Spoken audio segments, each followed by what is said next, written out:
الشيطان الرجيم بسم الله الرحمن الرحيم نحمده ونصلي ونسلم على رسوله الكريم أما بعد. InsyaAllah kita teruskan bacaan kitab daripada Al-Hadis Al-Muntakhabah, masih lagi dalam bab kalimah Al-Kalimah At-Tayyibah. Cuma sekarang kita beralih kepada topik, subtopiknya iaitu beriman dengan perkara-perkara yang akan berlaku selepas mati. Pengarang yakni Syekh Al-Allamah Syekh Muhammad Yusuf Al-Kandahlawi telah membawakan beberapa ayat Al-Quran Karim sebelum membawakan hadis-hadis. Ayat-ayat ini yang berkaitan dengan apa yang akan berlaku, perkara-perkara yang akan dihadapi, ditemui selepas mati kita. Qala Allah Ta'ala, Ya ayyuhan nasu ittaqu rabbakum inna zalzalatas sa'ati syai'un 'azim. Wahai manusia, seruan Allah Subhanahu wa taala pada seluruh manusia. Bukan setakat untuk orang yang beriman ataupun siapa-siapa, tapi keseluruhan manusia. Ittaqu rabbakum, bertakwalah kepada Tuhan kamu. Bertakwalah, ittaqu rabbakum, bertakwalah kepada Tuhan kamu. Dia takut kepada Tuhan ni dia tidak sama macam kita takut pada mana-mana makhluk. Takut pada hantu, takut pada harimau, takut pada apa-apalah. Sebab bila kita takut pada makhluk, maksudnya kita akan menjauhi makhluk tadi. Kita akan menghindari diri kita daripada yang kita takuti tadi. Takutilah neraka, maknanya kita akan jauhkan diri kita daripada neraka. Tetapi bila kita kata ittaqu rabbakum, takutlah Tuhan kamu, bertakwalah kepada Tuhan kamu, ia membawa maksud, dia membawa kita kepada untuk lebih dekat dengan Allah Subhanahu wa taala. Itu maksud takut pada Tuhan. Inna zalzalatas sa'ati syai'un 'azim. Sesungguhnya gempa hari kiamat itu, zalzalah, adalah satu perkara yang amat besar. Yauma tarawunaha tadhalu kullu murdi'atin amma arda'at wa tad'u kullu dhati hamlin hamlaha wa taran nasa sukara wa ma hum bisukara walakin 'adzaballahi syadid. Pada hari itu kamu melihat, yauma tarawunaha, pada hari tersebut, isim zaman, yauma tarawunaha, pada hari itu kamu akan dapat lihat, tazhalu kullu murdi'ah, bagaimana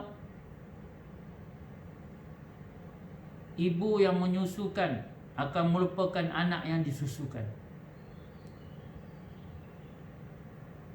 Jadi maksudnya kulli murdi'atin amma arda'at, orang ibu ni waktu menyusu ni lah waktu yang paling dia rapat dengan seorang bayi tadi, dengan anak dia yang kecil kan. Nak bagi tahu, walaupun begitu sekali kasih seorang ibu tu, kita tahu dah tengah menyusu pula, keadaan yang paling rapat, baby lagi, dalam keadaan bersih kasihnya ibu pada si baby tadi. Tapi bila datang gempa kiamat ini, seorang ibu yang sedang menyusukan anak pun akan melupakan anak yang disusukannya.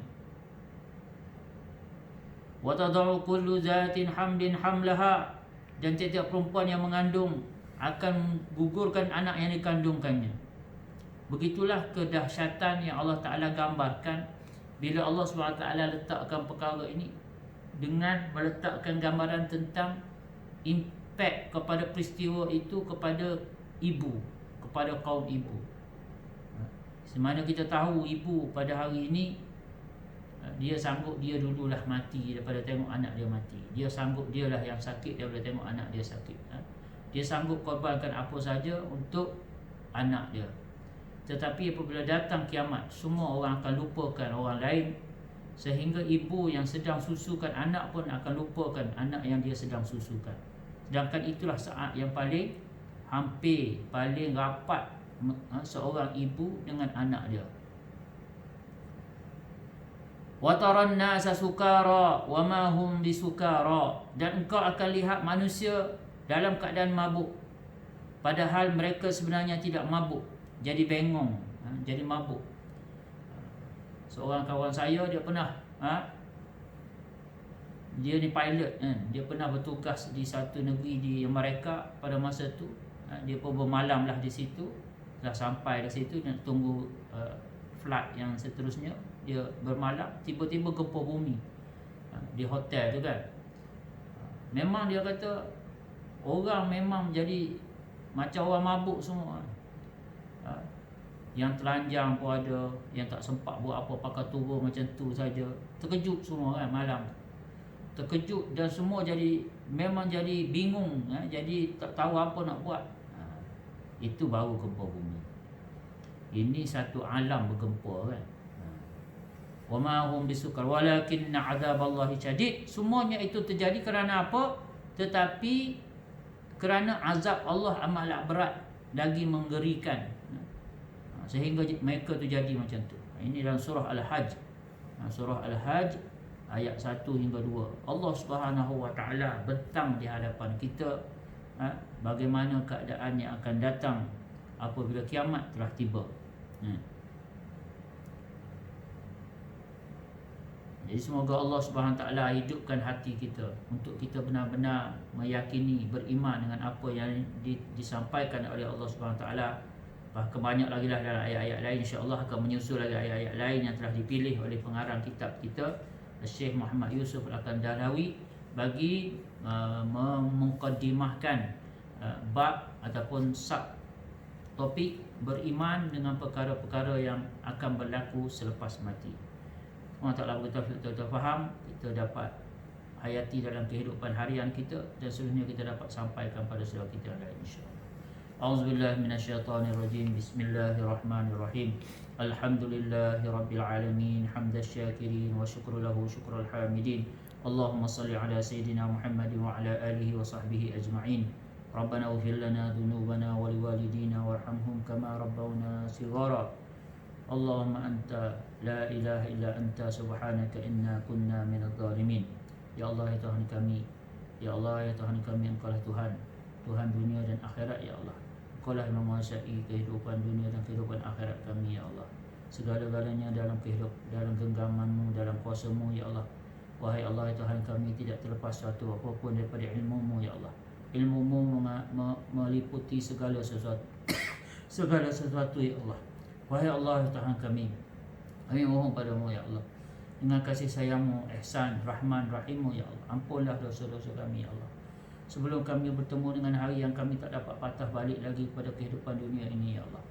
Wahai Allah, sebelum kami bertemu dengan hari yang mana amal-amal kami tidak bererti lagi pada masa itu, ya Allah. Penyesalan kami tidak bermakna lagi pada masa itu, ya Allah. Pada masa itu, ya Allah, tidak ada apa lagi yang kami dapat lakukan. Maka sementara kami masih berada atas muka bumi ini, kami mohon pada Rahman dan Rahim-Mu, ya Allah. Kasih hambalah-Mu, ya Allah. Berilah kami taufik dan hidayah. Jangan Kau biarkan kami berseorangan dalam menjalani baki hidup kami ini, ya Allah. Bantulah kami supaya kami dapat hidup dalam keadaan sentiasa mentaati perintah-Mu, menjunjung segala perintah-Mu dengan penuh kasih sayang, penuh cinta padamu, ya Allah. Dan kami dapat mengikuti apa yang diajarkan, yang diwariskan oleh baginda Nabi SAW pada kami, ya Allah. Dengan sepenuh hati kami, dengan penuh keyakinan, dengan kejayaan hanya dalam mentaati perintah-Mu melalui sunnah Nabi Muhammad SAW.